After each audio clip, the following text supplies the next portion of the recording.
This is Xiaomi Pad 5. Currently, the most meaningful iPad alternative loaded with awesome specs and features. Good enough for you? Only one way to find out. Let's inspect.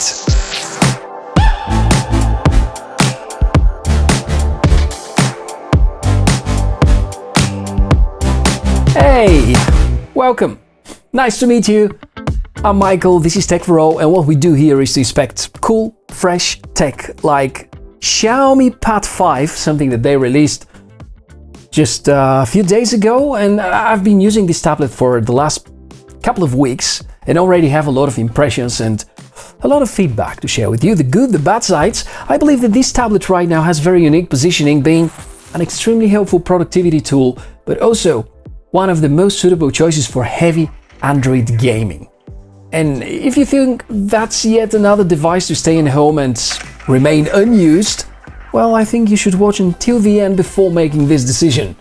This here costs $350, exactly as much as Redmi Note 10 Pro, so the latest Xiaomi tablet comes at the price of a good 2021 mid-range smartphone. This is a fraction of the price of iPad Air or iPad Pro, but there also are a few significant differences between both brands. Right now, the competition in the tablet market is rather vague.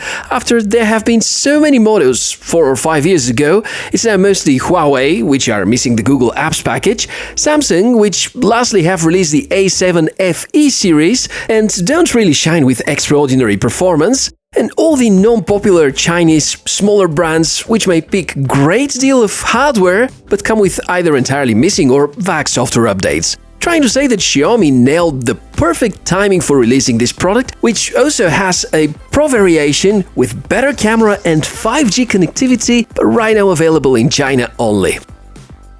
Let us unbox. This has been a mystery box inside a cool suitcase. Not sure if the idea is to have slightly different mystery box this time or to point our attention towards the business-friendly nature of the tablet, because if you're not a Mac user, this probably is going to be your best shot for a compact productivity device right now. So here's the tablet. I have the white version and at the first sight looks really beautiful. Seems to resemble the look and the feel of most Xiaomi 11 series and also a bit the iPad series from the past years. No surprise about it, because A, the Apple's design is really nice, and B, there aren't too many ways to design the sides these days. Still, too early for me to give a verdict about the build quality, but based on the subjective feeling of touching it, must be nice.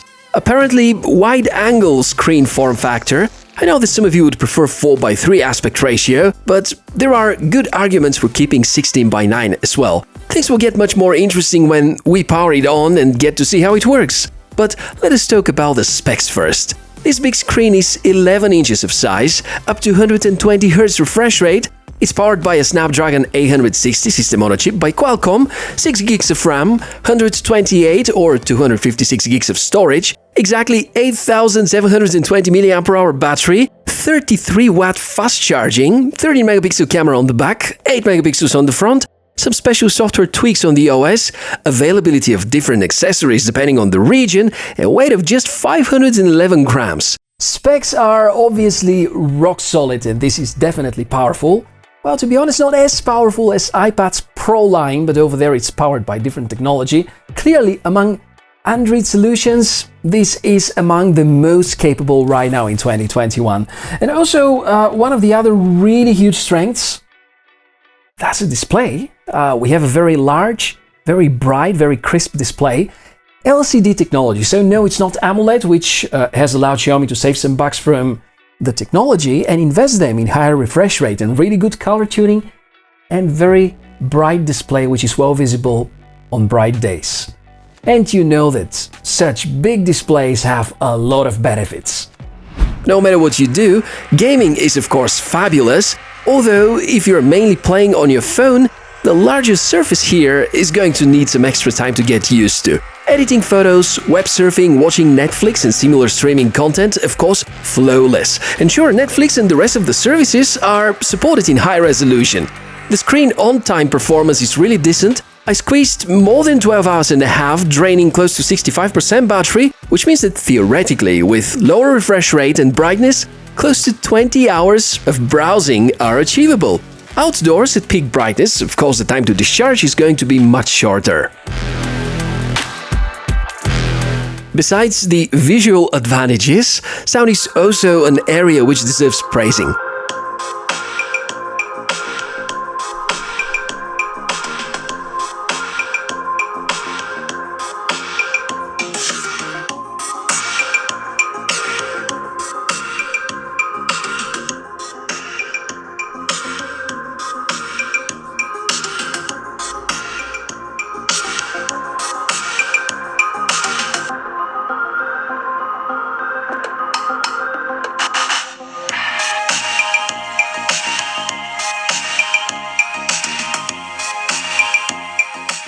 For speakers, tuned by Harman Kardon, I really miss the availability of a 3.5mm jack, but I have to admit that haven't used a wired headset in the past couple of years, and you can of course use a Type-C to 3.5mm cable for conversion and using wired headphones. Another highlight are the cameras. We have two of them. One on the back, that's a 13-megapixel shooter, and here we have one on the front. It's luckily not a drop camera, so your display is intact and the camera is above it, as you can see over here. The main camera sensor, clearly not flagship smartphone grade, but actually surprising that Xiaomi have put there a rather good sensor. Is by OmniVision with size 1 by 3.06 inches. So given the pixel size of 1.12 micrometers, it can be comparable to some good smartphones, and photos are really good. So is the video. The front camera is very close in terms of performance, 8 megapixels. So if you wonder whether you're going to look good during online meetings, I think the Xiaomi Pad 5 will deliver results above your expectations. Testing now the front-facing camera, and it's with 8 megapixel capacity.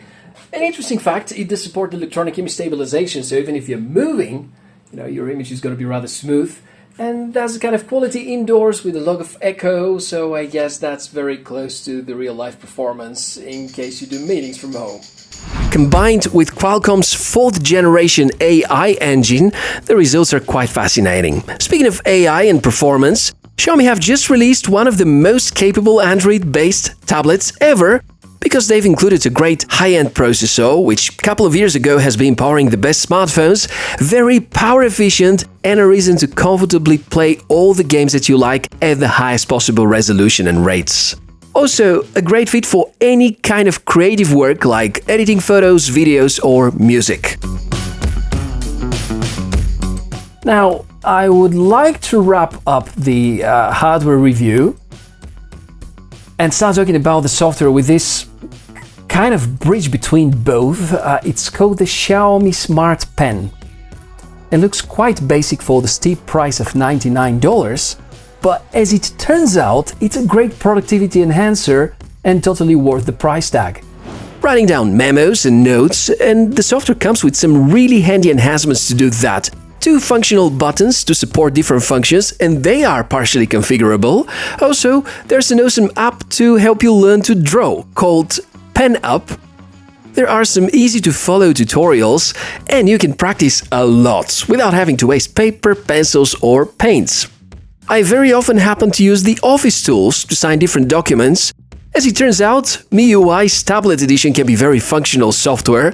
The default look and behavior is very iPad-like. Note that MIUI's tablet edition for Android is a little different to the look on most smartphones, and Xiaomi seem to have tweaked it to the next level, offering a number of wonderful tricks. Is there any bloatware? One can say so. There are some apps pre-installed, you can of course remove them. I wouldn't recommend doing this though, since battery endurance is anyways great, and some of the apps are quite unique and enhance your productivity a lot. Other than that, you will receive frequent updates, you have tons of customizations and a lot of functions that other vendors either don't dare to include or just don't have the resources to do it. Furthermore, if you have a Xiaomi phone, functions like Mi Share become really meaningful and significant as well. From what I've seen so far on this tablet, MIUI based on Windows 11 is secure, snappy and fluid.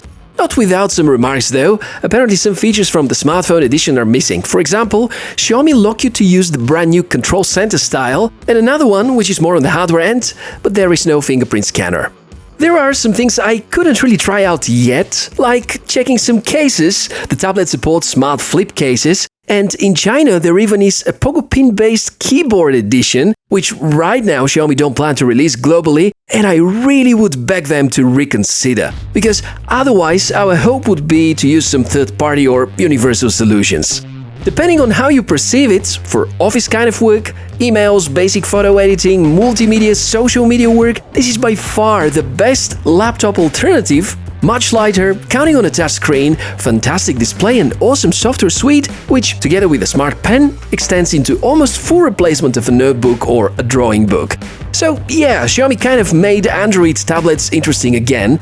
I can totally recommend you the Xiaomi Pad 5 as one of the best out there, even with the minor shortcomings and even with me not being able to test the tablet with the original keyboard, it is great and ready to replace your personal computer about most of the office work you gotta do and deliver exceptional multimedia performance. If there's something that you would like to know further than that, shoot in the comments below. I'm still not sure whether I'm going to do a follow-up video after a few months of using it, but if I ended up doing so, you're going to find the link to it in the description below, together with links to the product itself and all the useful accessories I managed to find for these months. Thank you so much for being with me today, and a short kind reminder to help me in this tech journey of inspecting cool tech by supporting the channel. I'm Michael, gonna see you very, very soon. Bye!